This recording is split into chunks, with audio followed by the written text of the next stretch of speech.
Cool. All right. So we've played with loops. We've played with arrays. Kind of dwelled in that world for a few weeks now.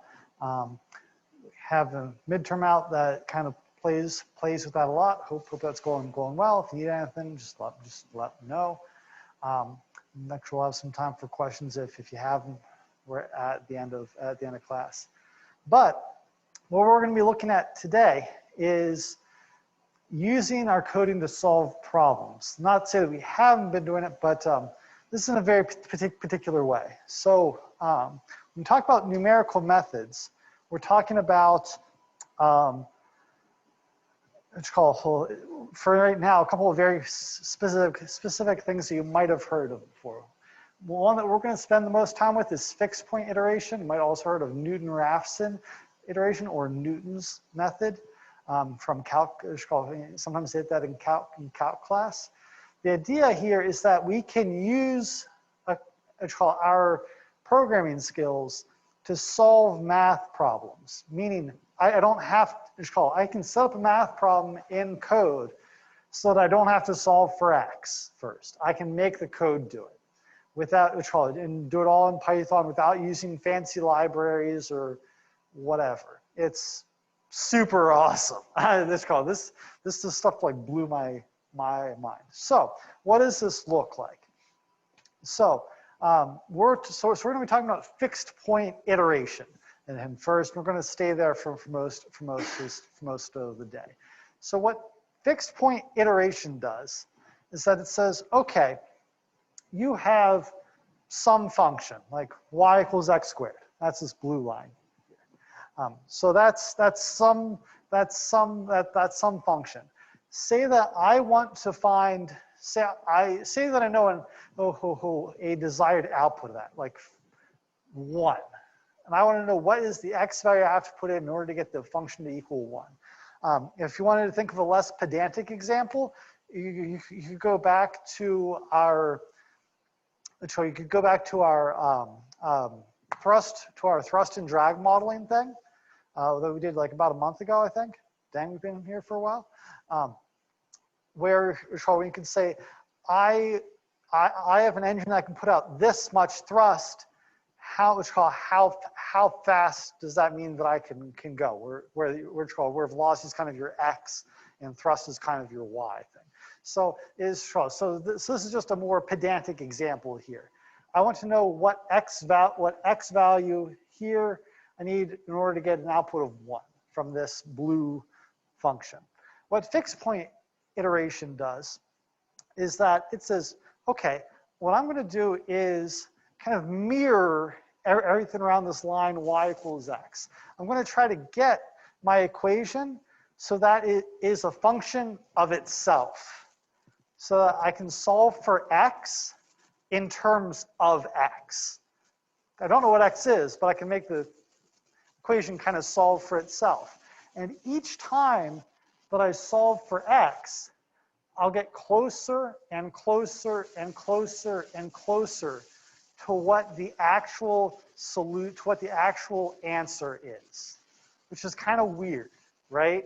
Like it's super weird, but it works. Let's give this a shot. We're going to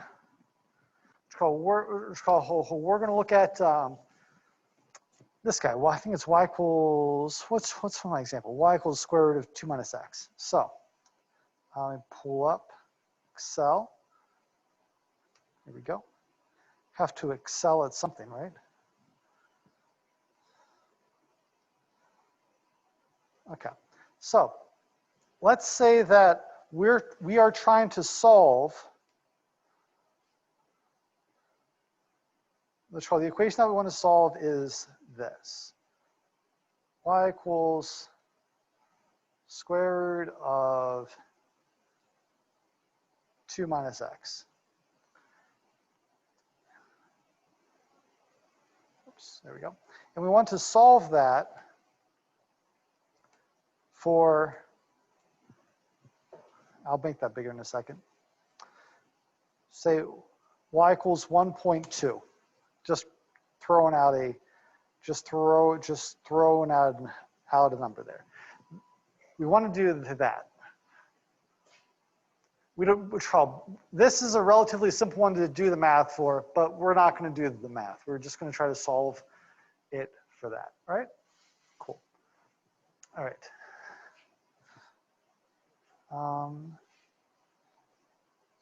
Hang on, I want to make sure that I'm doing this correctly. Do I want to do a little bit easier one?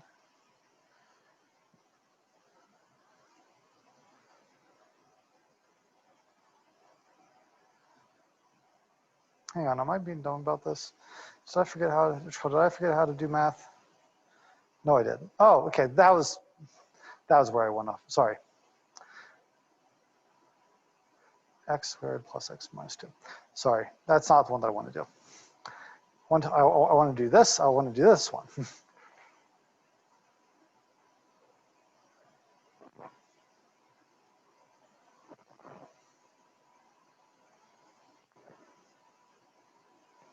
Y equals x squared plus x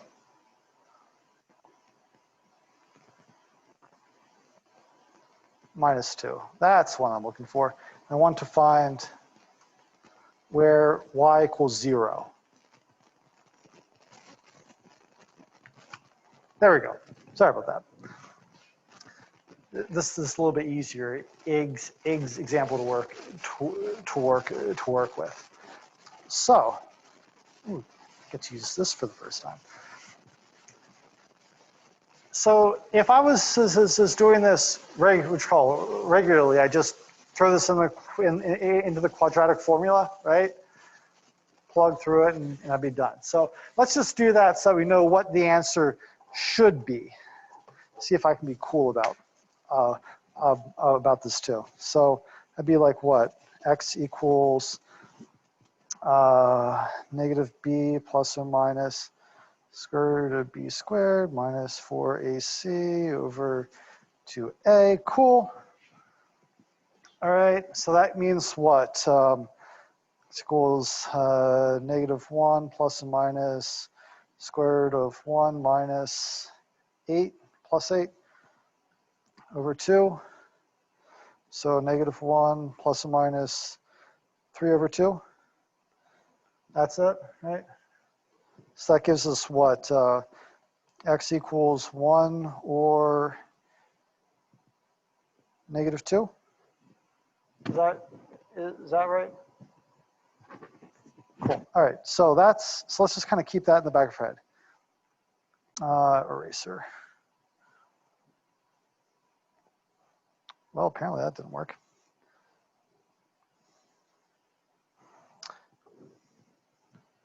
Ooh. Now I'm in new territory.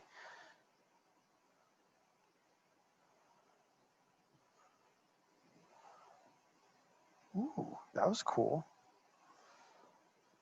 Okay, so select all this and delete. Oh, that one.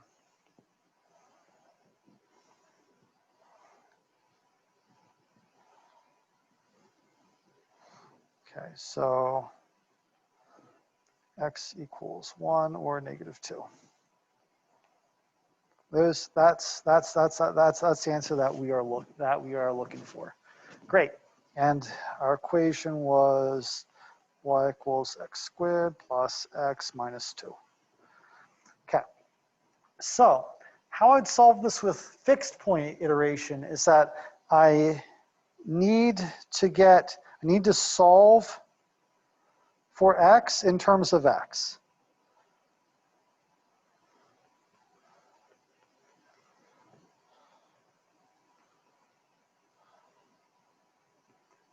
Which means for this particular guy, how I'd start off is saying, well, I want to find out where y equals 0. So I'm going to start from that. So I'm going to say y equals 0. So 0 equals x squared plus x minus 2.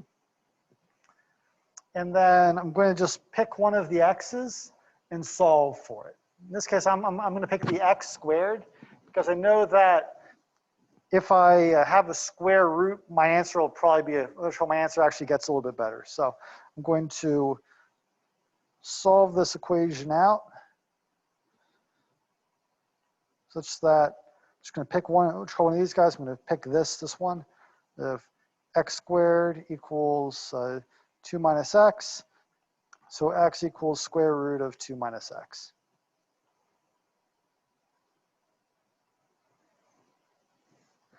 And that is the equation that I'm going to use. So I'll write that over here. So this seems a little bit like snake oil still though. So let's give this puppy a shot.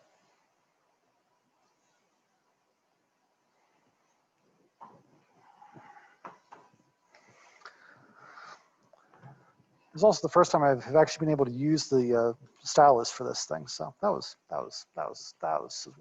worth it. All right, so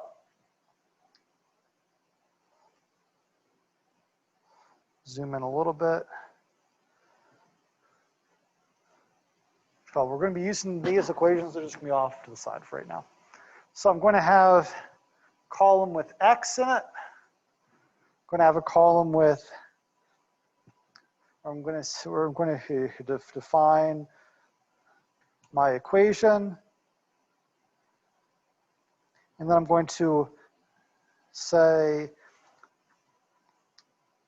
x minus, let's say,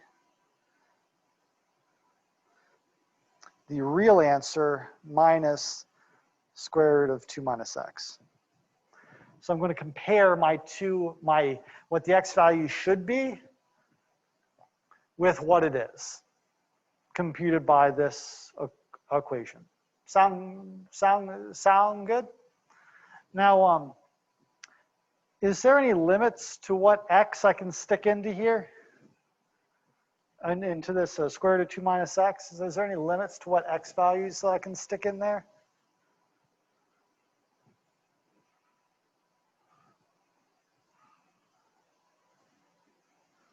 If I stick in x equals 3, what happens? Right, it's square root of negative 1. That dog just don't hunt, as the kids say. Unless you do imaginary numbers. We're not going to do imaginary numbers because I imagine that my answer is pretty real. So we don't want to put in an x that's greater than 2 here. Let's call it into the square root of 2 minus x. That's just something to keep in mind. All right, and we know that our actual answer should be what? X equals negative 1 and 2, right? Like those are what we're shooting for. So we're going to start. Doesn't really matter what x you pick to start from. It just can't be something that's not going to work. Like 3 obviously will be a problem. So I'm going to start from, and it's also a bad idea to start from 1, because a lot of things, if you put in 1, it equals 1, and then you're kind of stuck. So I'm going to start from 1.1. Square root 2 minus x. And the real number here is what, 2? Do we say 2? Negative 2, sorry, negative 2 and 1.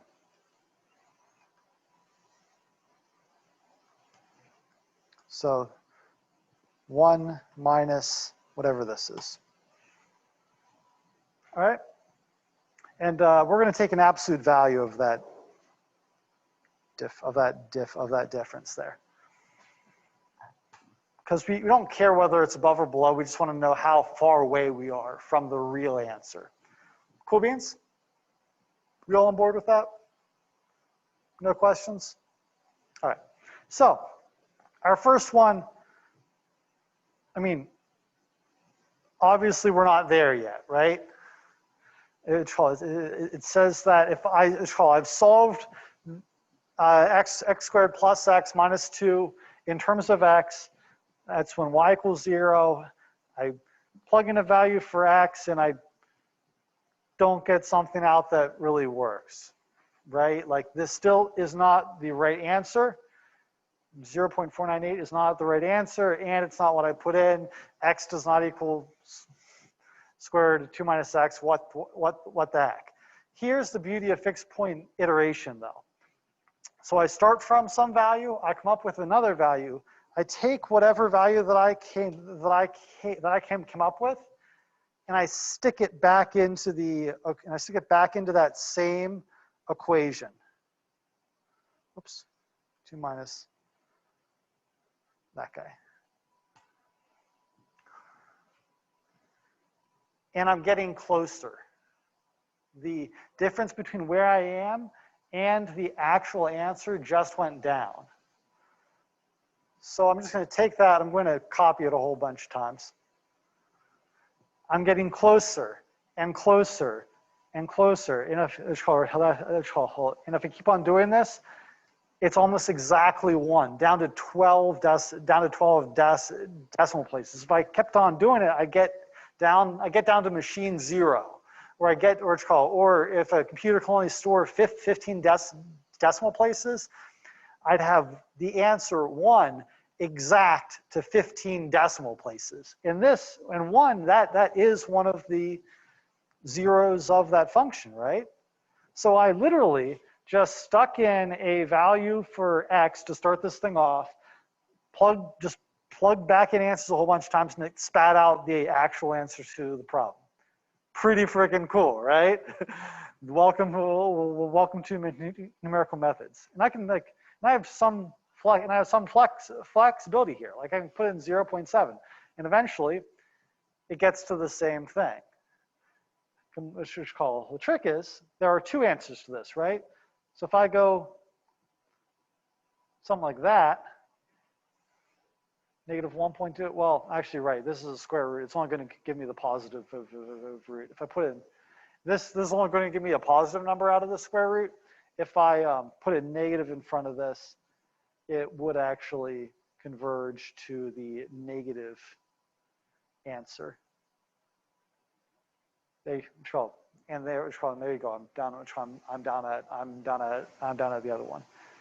Pretty freaking cool, right? So we can, and it's not just like little tiny things like this. You can solve whatever you want, like this. Like any equation that you can cudgel into a form that is x equals some function of x. Almost all the time, you can solve it like this. Super sweet. So we're going to set this. So we're going to do this now in Python. We can kind of look at this first and say, well, it's the same thing over and over again. So I really just need to loop whatever my equation is, right? And I need to introduce some starting value to it. The other thing that I have to do is say, well, when do I have the right answer? When do I have an answer, right? Like if I stop here, I mean, okay, it's 1, but it's 1.008. Like it's not quite 1 yet. Go down here, well, it's closer, it's 1.0001, but it's not really 1 yet. Come down here, it's 1.000001, but is that good enough? I can come down here, well, it's really 1.0000000004. It's not quite 1, but how close does it need to be? That's kind of the ultimate question. If you want to be really exact about it, again, you have to take the solution to machine 0, which means you'd have to keep on doing this until you get to until the difference between your solutions is down to 1 times 10 to the negative 15th. That's exact, and that is as exact as the computer will get. That's if you do that, you know you have exactly the right answer, or rather you have arrived at the answer that your program will come to. Depending on what your application is, maybe you only care about 8 decimal places. Great. Then we don't have to. Then we stop doing this when we get to down below 1 times 10 to the negative 8th. Great. but 1 times 10 to the negative 15th is kind of the exact solution. Cool beans? So that's how we're going to evaluate when we're done. That's going to be called our convergence tolerance, or how close we have to get as we converge to an answer. One other thing, we cheated here. We said that we know the right answer, right? But let's have a look at, okay, if we don't know the right answer, what else can we use? I mean, obviously this is going down, but the other thing that I can look at is the difference between the old x and my new x. That difference is also going down, right? And that's what's called my residual. So my residual, it's just going to be the absolute value of my old x minus my new x. Now if I look at that, that's going down at the same time that the difference between the actual answer and my present answer is going down. So in lieu of knowing the real answer, what we're going to use for evaluating whether or not we're at our answer is looking at this residual, or the difference between my old x and my present x, the absolute value of that anyhow. And when that gets down below 1 times 10 to the negative 15th, we have an exact value. If it gets below, yeah, or whatever our convergence tolerance is. 1 times 10 to the negative 15th is just a convenient thing to put in there. So let's code this.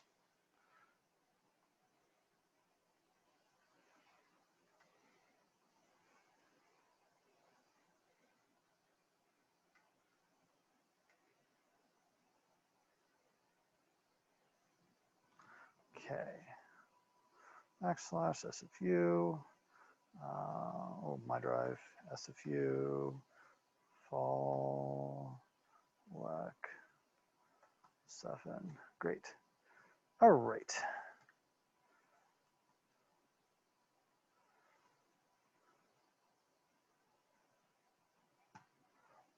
All righty.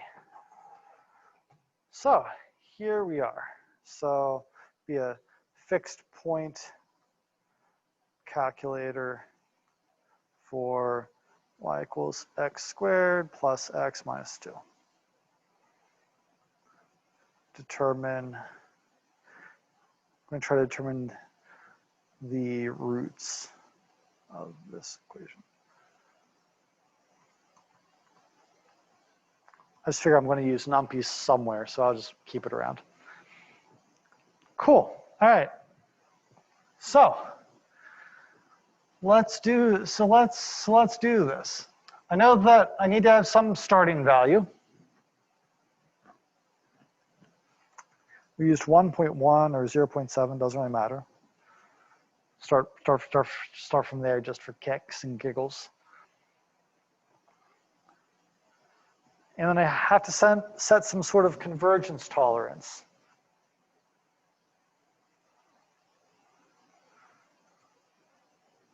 Do 1 times 10 to the negative 15th. That's I put that in as 1e minus 15. It's shorthand.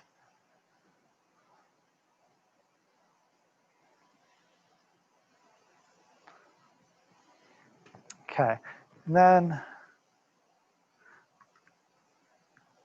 I don't know how many iterations it's going to take for me to hit that convergence tolerance. So I can't use a for loop here, because the for loop only runs a certain amount of times. I don't know how many times it should run, so I can't use it wouldn't be a wise thing to use a for loop here. So the only thing I got left is a while loop. So a while loop runs on a condition, right? So in this case, my condition would be that the residual is greater than the convergence tolerance. As long as that's true, I want to keep on computing hidden values. So in order to get in the loop, so I'll have my value for, I'll just come up with a variable for the residual, I'll call it residual. I'll just make up a value for it. I'll say while residual is greater than the convergence tolerance, run the loop. So in a sense, it doesn't really matter what the value for residual is, so long as it's greater than convergence tolerance the first time around. So now I'm in the loop. So I can say like the equation that I had before, right? Was something like that. The NumPy square root function is just np dot square root sqrt. I can get hooked on a lab stand. There you go. That's my equation, right?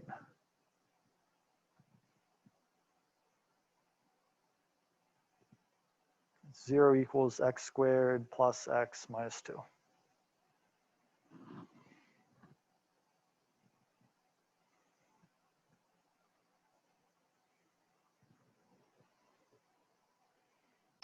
What do I do next?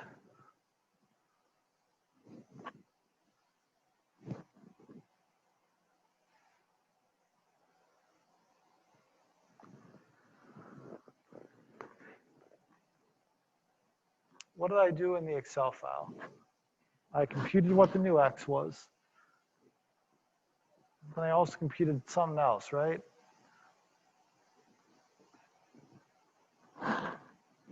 You could also think of what do I need to do in order to see whether or not this loop should ever stop? Yeah.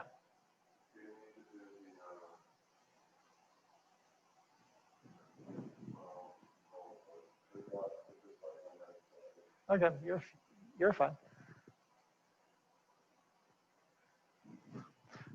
What's the what's our condition here on the while loop?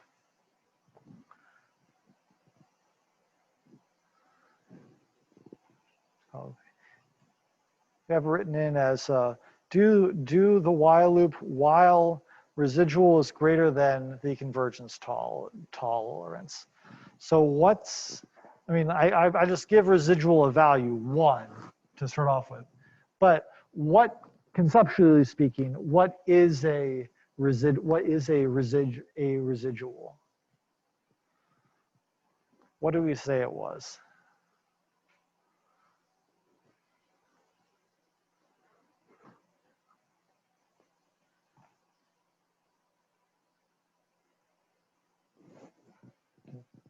Pop back over to the Excel doc quick.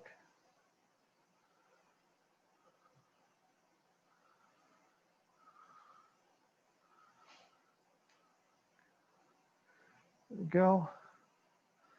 There's our residual. Conceptually speaking, what am I doing here? Like if you had to describe what that residual is, how do you describe it? Right, and the absolute value of that. So in order for my loop to be counted as completed, the difference between my new x and my old x, the absolute value of that, has to be less than my convergence tolerance. You can kind of see how that changes here. So if I go back over to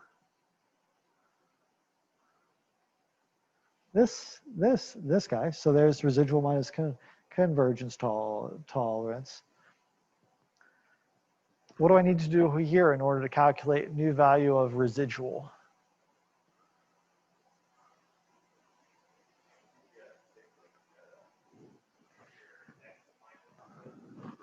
Okay, like that. Okay, and then what do I do with that?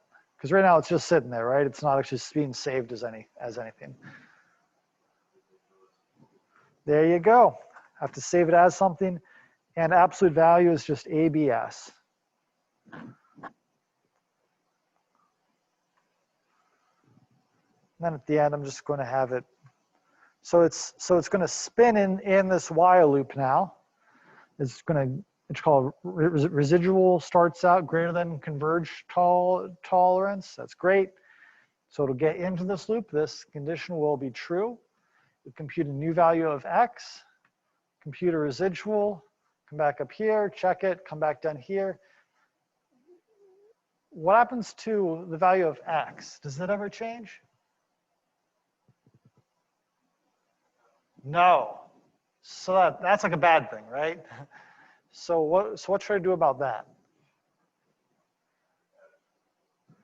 Where? Below, like right there? Right, because it wouldn't make sense to do it before I compute residual, just make residual 0, and it wouldn't tell me whether or not I'm at an answer yet. So right there, right after I can compute it, I need to reset the value of x. So compute residual for comparison to tolerance, update value of x. Then I'm just going to print out the value of x when it's all done. Cool beans? Any questions? Here? Sweet. All right. So I'm going to write that. And let's give it a shot. Dang, that looks like 1. Right?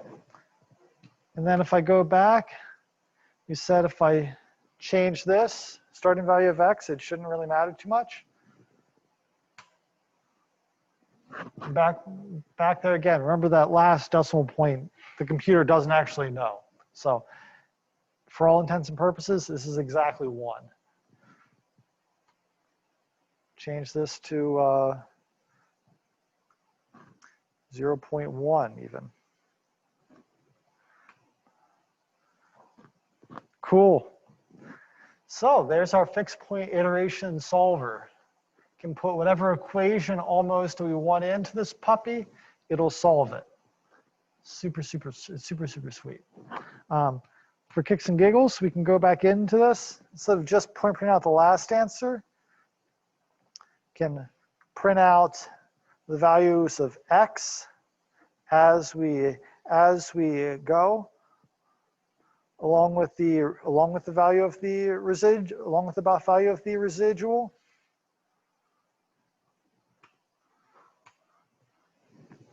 And it takes a little while to get there, but we can see how the residual gets smaller and smaller with each iteration, and how the value of x gets closer and closer to exactly the answer after every iteration. Because it has to satisfy that equality that we set up. It just might take a little bit of time to get there.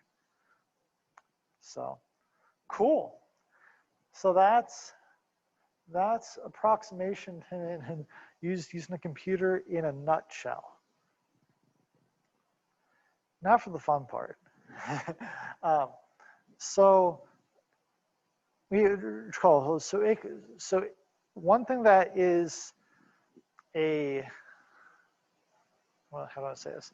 So we'll do this first. So in another week or so, I'm going to shoot another week or so, probably another 2 weeks. We're gonna have another project, and then your final project will come up. Have that dropped before the end of October. But I'm not sure if we'll have a second project. We'll at least have the final project. So your final project is going to be a compressibility factor calculator. A compressibility factor is a correction to the ideal gas law for a non-ideal gas. This is primarily used as an approximation for hydrocarbon mixtures. So you have a bunch of methane, ethane, propane, butane, pentane, hexane, nonane, octane, heptane, whatever, all grouped together when you drill into an underground reservoir. Usually you also have a bunch of carbon dioxide and hydrogen sulfide chilling out in that too. So it's just a mess. And the compressibility factor, if you know it, means you can predict how pressure, temperature, and volume will change with respect to one another, because it corrects the ideal gas law for all these non-ideal gases. So as it ends up, it's an equation you can't solve for x. Meaning there's no analytical solution to it. You can solve for x, but it's always in terms of x. So how you solve it is by a method like this. So your mission, whether you choose to accept it or not, is to write a code that does that. We'll talk more about the specifics of it in another week, in another few weeks. So that's the final project. Yeah. Probably I forgot that we're at the beginning of October, so we have like oodles of time. I try to give at least a month to work on for you guys to work on the final project. I mean, granted, I know that most people work on the last 3 days, but for those who don't, cheers. Yes, Charles? No, kidding. Kidding. But we'll have one more small project, another 2-week project before the end of October, and then you'll have the final project essentially due at the end of November. So, cool. So if there are no questions on this, are there any other questions that you all want to look at or talk about? Homework or elsewhere? Okay. Projects due this Friday. Get the project done on Friday. Yeah. Oh, actually, since we're talking about that, let's just talk about that a little bit. So this is all on Canvas.